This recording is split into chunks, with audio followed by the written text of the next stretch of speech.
Hey everybody, I have not posted anything on this channel in a very long time. Um, Largely because I've been getting away from politics and political activism for my own well-being, and a lot of the things that I could say it seems like would be redundant because it's already getting covered by so much other independent media. But I just wanted to jump on here about the Graham Platner thing because this is an angle that everybody seems to continue missing. And I can't believe that this isn't fucking obvious right off the jump. But let me just be blunt. Progressives are not beating the allegations that they are just ordinary garden variety Democrats with this Graham Platner thing. And also, progressive men are not beating the allegations that, yes, it is, in fact, all men. And I will tell you why. First of all, of course, it's fucking AIPAC behind sabotaging the man's campaign. I don't think that's even in question. Anybody that comes out as even mildly anti Zionist is going to get sabotaged by the Israel lobby when they're running their campaign. So, is it politically expedient that Platner also happens to be a war criminal and a rapist? Of course it is. It's expedient for the Democratic Party, it's expedient for the Israel lobby, and they're exploiting the hell out of it as they always do. That doesn't mean that the accusations against Platner are false. And it also doesn't mean that he wasn't a psyop from the beginning. So let me just lay this out. First, I'll talk about how progressives aren't beating the allegations, and then I'm going to talk about how progressive men really aren't beating the allegations because I've been watching a lot of the coverage on this and reading through the comment threads, and it is really dismaying. Okay, so look, a lot of people in the Bernie Sanders former movement still have not left the Democratic Party behind. They're still making excuses for the Democrats, aligning themselves with organizations like the DSA, jumping in behind candidates like Zoran Mamdani. And, you know, the fundamental thing that they miss in all of this is that democratic socialism is still an imperialist project. It is still a capitalist project. You cannot have democratic socialism or social democracy without the constant exploitation of the global south for labor, resources, and economies. You can't have it without hegemonic domination. And anybody that wants to go into depth onto that, I'm not going to go into it here. But JT's channel Second Thought did a really excellent explainer on why democratic socialism is not enough. I recommend that to everybody. I actually just recommend all of his content to everybody. He's doing excellent work over there. And predictably, he's been demonetized by YouTube and all of his sponsors. So the only reason he's able to even do any work is through viewer support.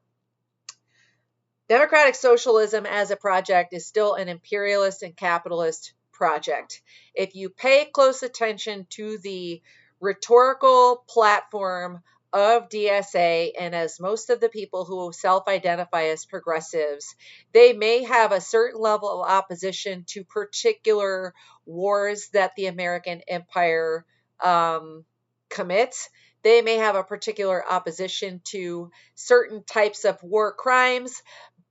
They may have opposition to certain types of harms caused by capitalism, but they do not dismantle the underlying capitalist imperialist system that is the cause of these problems. They fail to address this stuff as features of the structures that they exist to uphold. Graham Platner was such an obvious plant from the start. I only needed to know that he was running as a Democrat to know that. That honestly, I think that that's the That is the only thing you need to know. If they're running as a fucking Democrat, they are a Democrat, period. There's no meaningful difference in form or function between progressives in the Democratic Party and Democrats in the Democratic Party. Not a single progressive that's been elected to the Democratic Party has reliably carried out any of the mandates for which they were elected. They all sell out because the party changes the person, not the other way around. And you don't have to take my word for this. I mean, the man far more educated on this than I is Chris Hedges, who I have been a fan of and whose work I've read for a very long time. But he wrote a book in 2009 called Death of the Liberal Class that lays out the historical pattern of liberal political parties and liberal institutions under capitalist empires and proves that they exist to preserve imperialism and capitalism, and to advance those aims while painting a nicer face on it and ensuring that the illusion of being the good guys, the illusion that these are systems that work for most people, the illusion of meritocracy is upheld enough to manufacture consent for the system to persist. When Franklin Delano Roosevelt finally implemented the New Deal, it was, I think, 3 years into his term. It was under sustained grassroots pressure from the socialist parties, the communist parties, and the labor unions. It was not his idea. It wasn't something he wanted to do. He went to the other one percenters, which were in his own social class, and he said, if you want to save capitalism, you need to give the people something. Zoran Mandami was the same thing. The Democrats have been aware since 2024 that their party has been losing widespread legitimacy, mainly over their support for the Israeli genocide in Palestine, but also for their failure to represent the working class on a number of other issues. Zoran Mamdani was allowed to be elected as the New York City mayor. Don't get that shit twisted. This was not some runaway victory because people in the working classes just rallied behind Mondani. That may be true according to the voting numbers, but the parties have mechanisms for shutting down candidates that they don't ultimately want holding office. He was permitted to take office. One of his little buddies was George Soros' son, Alex, taking selfies with him on election night. Don't forget that. And don't forget that the Newark Police Department Zionist commander, Jessica Tisch, who is cracking heads and committing all kinds of human rights violations against pro-Palestine protesters since October 2023, was allowed to maintain her position as head of the NYPD under Mamdani. That really should have told people everything they needed to know. So now we get to this point where Graham Platner decides he's going to run as a Democrat. He's going to be the anti-Zionist guy. All these progressives decide to just rally behind him and give every single red flag about this man a pass. And I'll tell you how disingenuous this is. First of all, because Kshama Sawant has been running an independent campaign in the state of Washington against Adam Smith, who is one of the most rabid Zionists in our legislative body right now. He is also one of the primary sponsors of the section, people have been calling it 224, but I heard a correction that it's actually section 219 of the 2027 NDAA that fully merges the Israeli military into the American military. Okay? He's been one of the primary sponsors of that. Kshama Sawant is openly challenging him, and you will not see a single progressive YouTuber or journalist talking about her campaign, but they've all been talking about Platner. Graham Platner signed up voluntarily for 5 tours in Iraq, people. 5 tours. Do you know why you would volunteer to keep going back into a state-sponsored illegal war crime over and over again? Because you like war crimes, because you like violence, because you have an appetite for it. That's why you do that. But it gets worse because he didn't just do it under the U.S. military. He did it for Blackstone, which is the worst war criminal mercenary operation on the planet. People don't sign up to be mercenary contractors out of altruism. They sign up to be mercenary contractors out of opportunism, which is the most charitable reason I can give you because they get paid hundreds of thousands of dollars. But mostly they sign up because they really like killing people. And how is it that everybody just conveniently forgets that the Iraq War was also caused by Israel? There is no difference between the Iran War, the Israeli genocide in Palestine, and America's manufacturing of war with Iraq and Afghanistan. In fact, the Iran War is using the exact same 2003 playbook alleging weapons of mass destruction. And somehow progressive Democrats can't manage to, I don't know, get their heads around these details. They either don't see them or they make excuses for them or they think they're not like they're relevant, like they're just not connecting the dots. So he's a war criminal. He's been a war criminal. He's been all over Reddit threads and interviews talking about how much he enjoyed killing, how much he would love to go back in time and be part of the genocide of the native population of North America. I mean, this is not a good guy. He hasn't been a good guy. In the same branding of him as just being kind of like this ordinary working class Joe, like, sure, he may not be perfect, but what are we doing expecting perfection? Americans don't want perfection. That's a purity test. They ran that same playbook with J.D. Vance. Remember his book, Hillbilly Elegy? He was once a Democrat. They ran that same playbook with Tim Walz, who was Holocaust Harris's vice president. Remember how many progressives were like rallying behind Walz? Like, oh, Harris isn't so bad now because there's this guy and he's kind of like our progressive daddy. They run this playbook all the time. Everybody fell for it with Graham Platner, even though it was obvious. And then the first time that somebody came out with these sexual assault allegations against him, it was a conservative woman. So, of course, they dismissed that. Oh, it's just a conservative trying to take down this guy because of Israel. And I think I might have even chimed into that for about 30 seconds, making the assumption without knowing the details that this was just AIPAC manufacturing a Me Too against another anti Zionist candidate, because as we know, they do that all the time. That is their standard go to thing. That's literally why Jeffrey Epstein exists and why the whole Epstein class exists, because it is the Zionist playbook to get people committing sex crimes so that they can compromise them forever after. But you notice it's always men, though, right? Like, there have been no women political candidates that have been compromised in this way. It seems like men are always easily compromised by their dicks. Like it or not, you can hate me for saying it, but I don't think anybody can refute that as a fact. Moving on, though, as far as the AIPAC lobby and the Democrat establishment's tanking of legitimately progressive candidates who, by me tooing them, um, it's interesting to me that even the mainstream media, like former, I think, MSDNC, right? Joy Reid is out there talking about how voters should stay home now because Graham Platner is being forced out of the race. But where was all this outrage over Shahid Buttar? Or do you even remember who Shahid Buttar is? I'll tell you.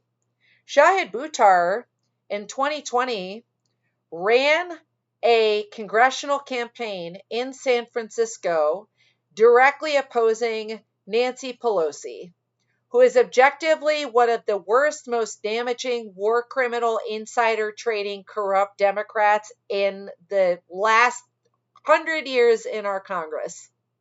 Shahid Buttar mounted a campaign directly against her to get rid of Nancy Pelosi as the Speaker of the House. None of the Democrat Party machine wanted to get behind him. They all ignored his existence, except for when they decided to manufacture a whole Me Too complaint. And that Me Too complaint was, in fact, manufactured.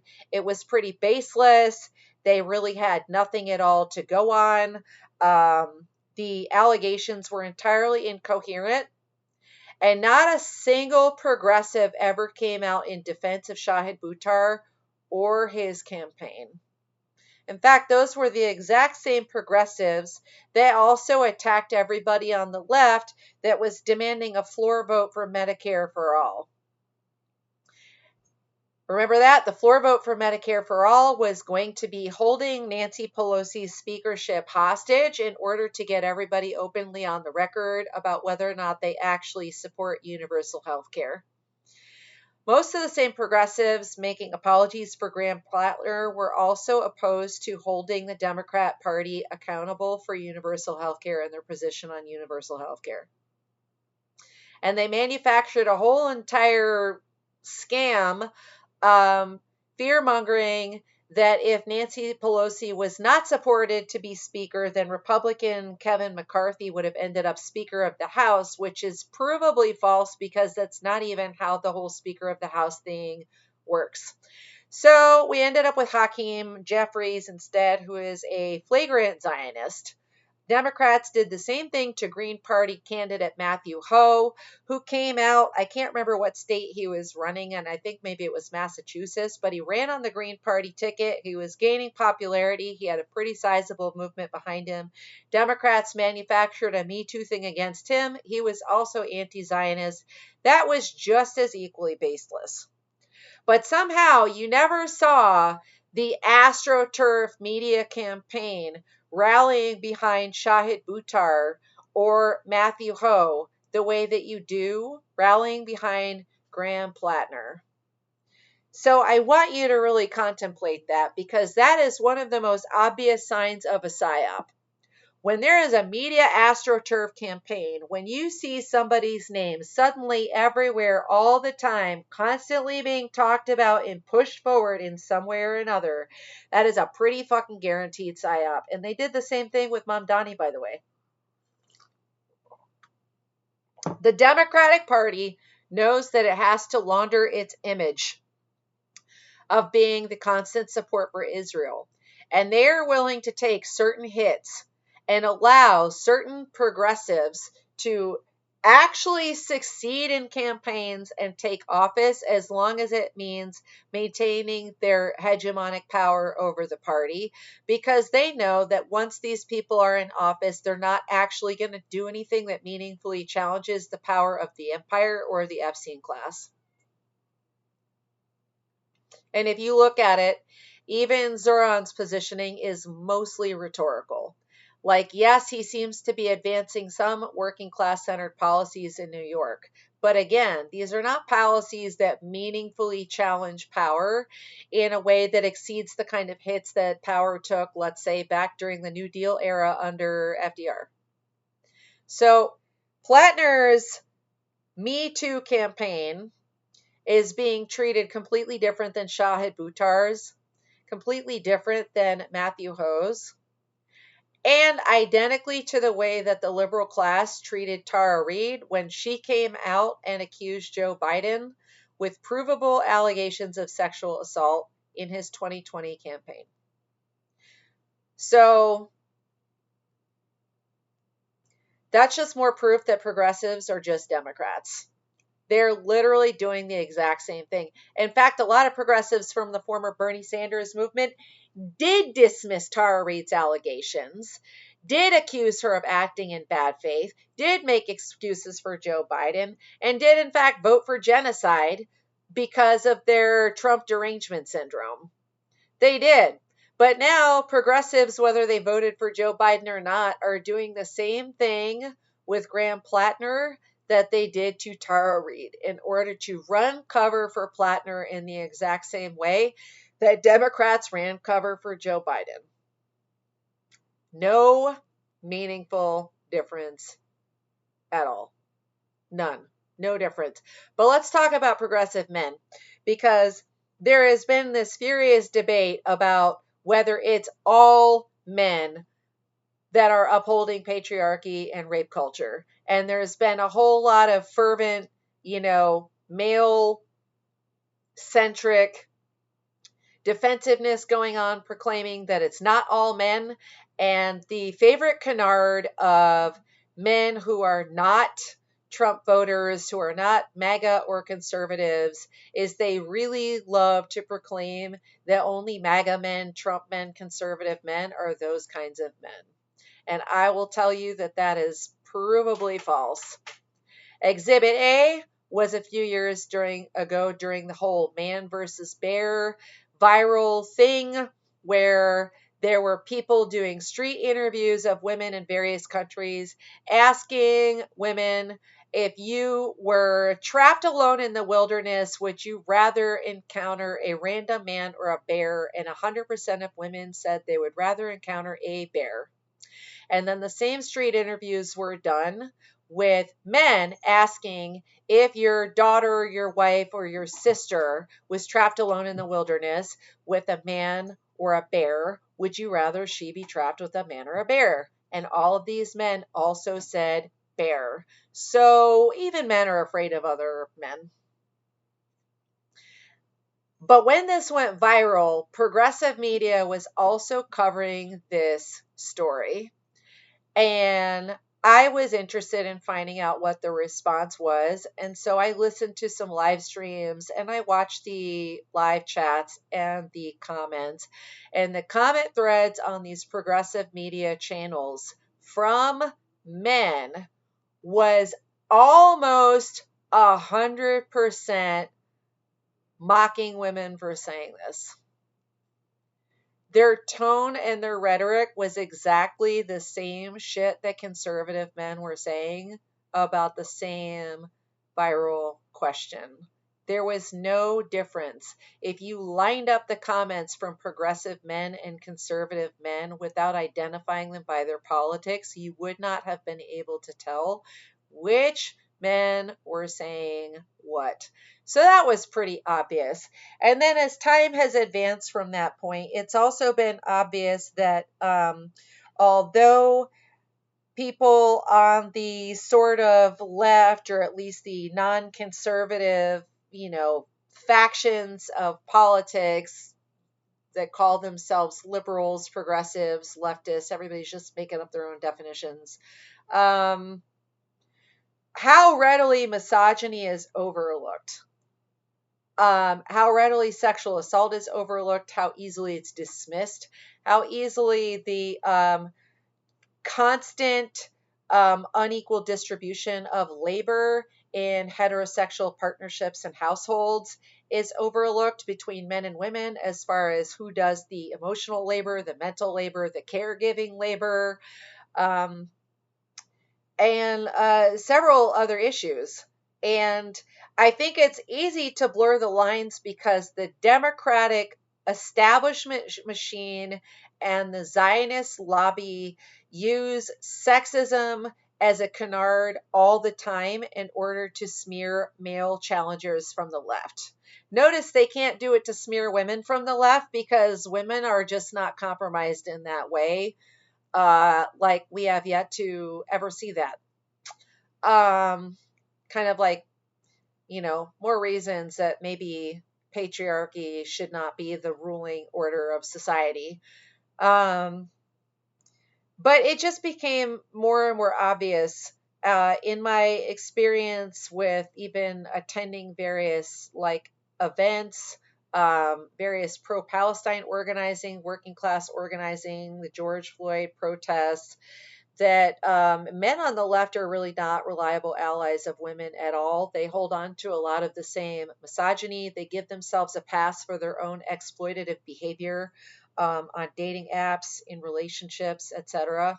And so my suspicions were confirmed when I started looking at all of the same progressive media's coverage of the whole Graham Platner thing and reading the comments. And sure enough, all the progressive men are saying the same shit, making the same excuses for this guy, overwhelmingly talking about how he shouldn't drop out. They'd still vote for him. So what? Stop with the purity test. There's no perfect candidates, etc., etc. Every single one of them is willing to give it a pass, and many of them have gone even further by playing the same old perfect victim tropes that men use against women who were raped every single time. Well, why is she just coming out now? She's probably just trying to get money. Why didn't she go to the police? How come she went to Politico instead? Oh, she's just an opportunist. It's the same shit. All men make the same excuses for rape culture. All men make the same excuses for the constant violence and exploitation against women. All men. It is, in fact, all men across the political spectrum. And I mean, honestly, the fact that Graham Platner is a war criminal should have just been a deal breaker for everybody. It's really revealing that people that call themselves progressives aren't even reliable allies for anti-war movements or even anti-Zionist movements, because if you're willing to give a pass to a guy for being a criminal of another Israeli-owned, Israeli-operated, Israeli-caused war, and you don't think it's the same thing as what's going on right now, then the most charitable explanation of that is that you're too ignorant to be doing activism or politics at all.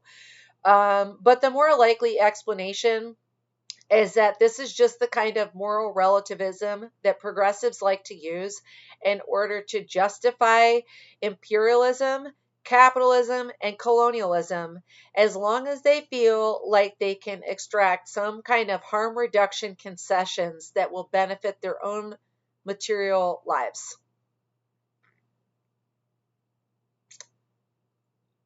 Without acknowledging or prioritizing the detrimental impacts that are caused downstream. And it continues to punch left at the real left. It continues to cause harm to any real, meaningful grassroots organizing or third party organizing. I mean, ultimately, it is just doing more of the same, shepherding people back into the Democrat Party machine. And it's like, it's sad how far we've fallen from the Bernie Sanders movement. And I will be the first one to admit that in 2016 and 2020, I did not know much about Israel or Palestine at all. It wasn't an issue that I was even paying attention to. I was very much focused on Bernie Sanders' domestic policy, but I also felt satisfied enough about his foreign policy that he wasn't a warmonger, that I was willing to still get behind him. And I think that's what a lot of people felt. Now, I've heard various disagreements about that. There isn't anything that I've been told that like kind of mounted a really serious allegation against him. In retrospect, the fact that Bernie grew up in a kibbutz and that he's been very, very weak on the whole Israel issue since 2023, I think is certainly a wake-up call.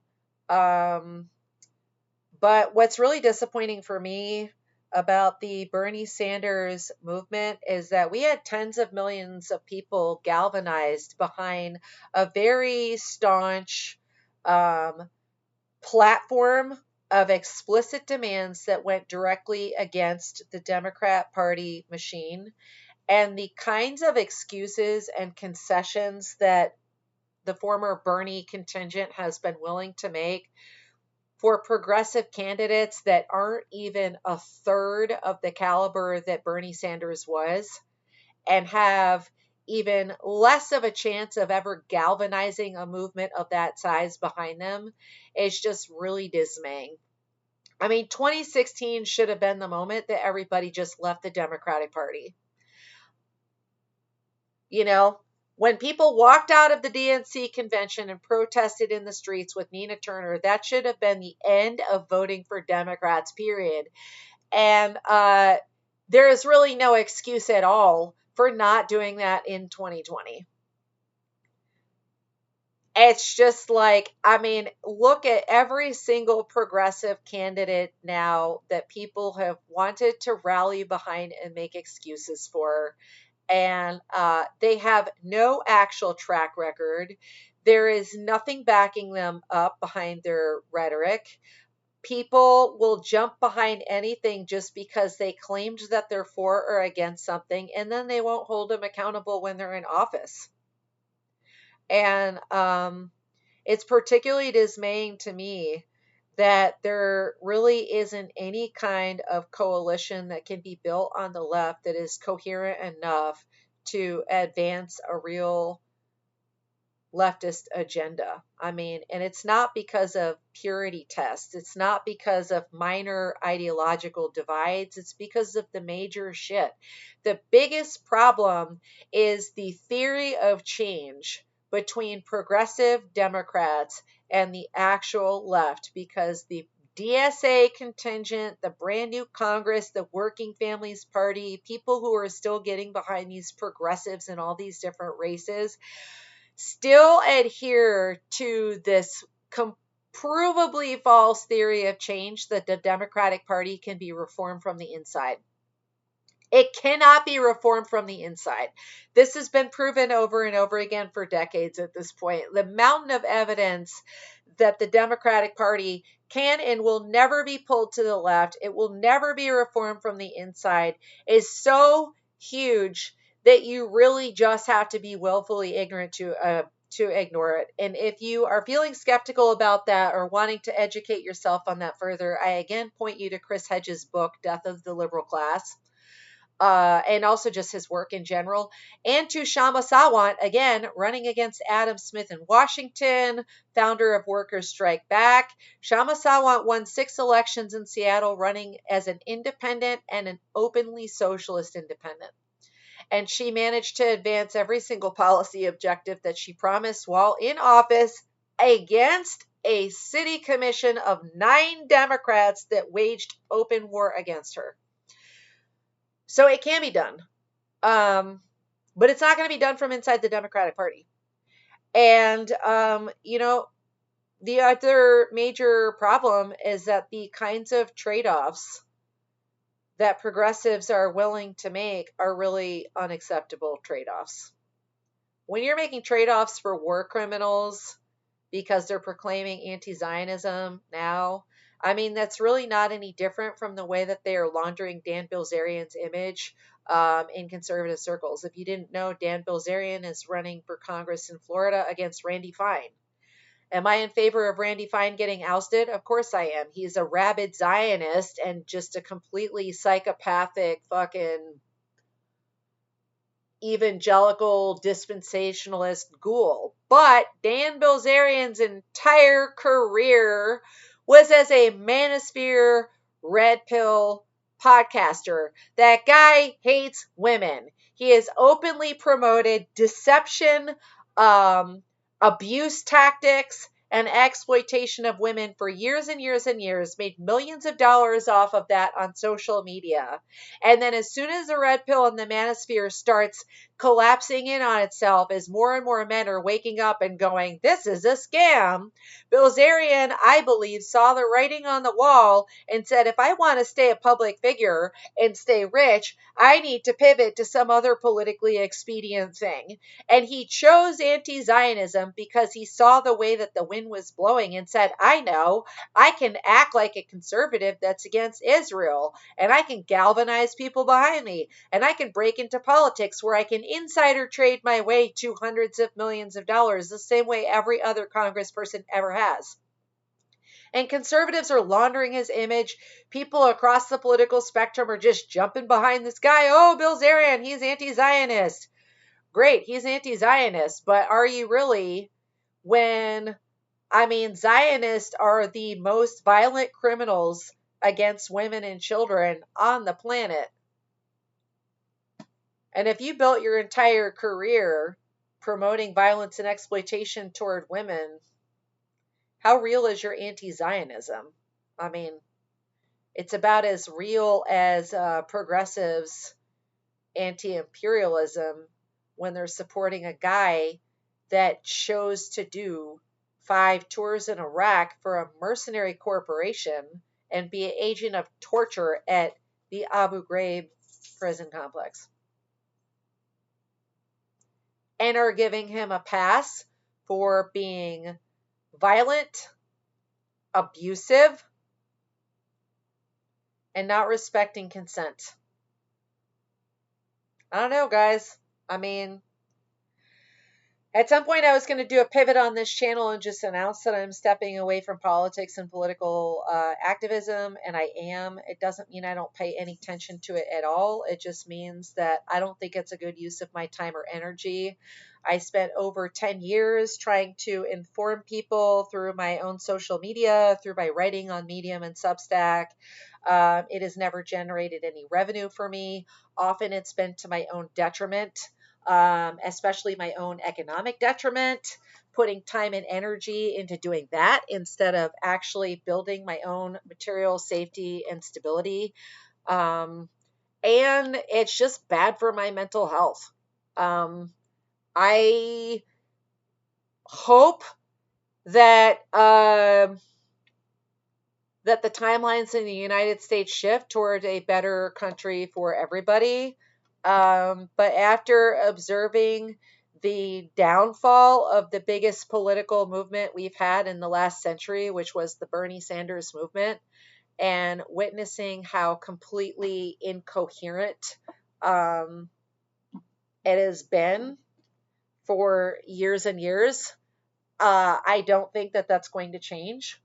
I don't think that Americans are ever going to gain the political will to engage in the level of organization that is required to affect systemic change. And the juice is not worth the squeeze. So I am pivoting to putting my time and energy into the places that I really can serve humanity, that light me up, that inspire me, that make me happy, that make me feel whole, and that help me work on my exit strategy so I can get the fuck out of here. Because at some point, I really think all of us need to examine whether the US is even a country that's worth sacrificing for at all. I don't think it is. I don't think it's worth sacrificing for. I definitely don't think it's worth suffering over. I think that Bernie Sanders was the last lifeboat off the Titanic, and the twice missed opportunity there is catastrophic for all of us. And I want to live my life in a country that values its people, that pays reciprocal benefits in return for my tax dollars, for my labor, for my contributions, that affords me the kind of quality of life that I deserve. And after spending a couple of decades, hanging my hopes and dreams on a better America, I'm done. So I appreciate and continue to support all of the independent journalists that are out there doing the Lord's work, reporting on the various wars in progress. I have the utmost respect for them, and they're also making a living doing it, and I am not. And so I am hard pivoting. I just wanted to leave these thoughts with you all because I did not see anybody talking about them. I know a lot of men are going to get pissed off hearing me talk about it, but I will point out that the healthy, evolved men with empathy and emotional intelligence that universally respect women, not just women they want to sleep with, that have done the inner work on themselves, that have done the shadow work, that have confronted their false sense of identity, that are emotionally and spiritually switched on, they are not having a loneliness crisis out there. They're not having a problem finding women to partner with, women to start families with. So the male loneliness crisis is 100% self-inflicted, and misogyny is every bit as rampant on the left as it is on the right. I very much appreciate all of the men that are not this way, and I'm aware of how many of them do exist out there. But if you think that there is some sort of a dividing line between men over like who's a misogynist and who's not, and that you can sort them based on whether their politics are conservative or liberal or progressive or even leftist, you would be very, very sadly mistaken. And the Graham Platner thing is yet another example of that fact. So I will leave this here. Thanks for listening. Bye.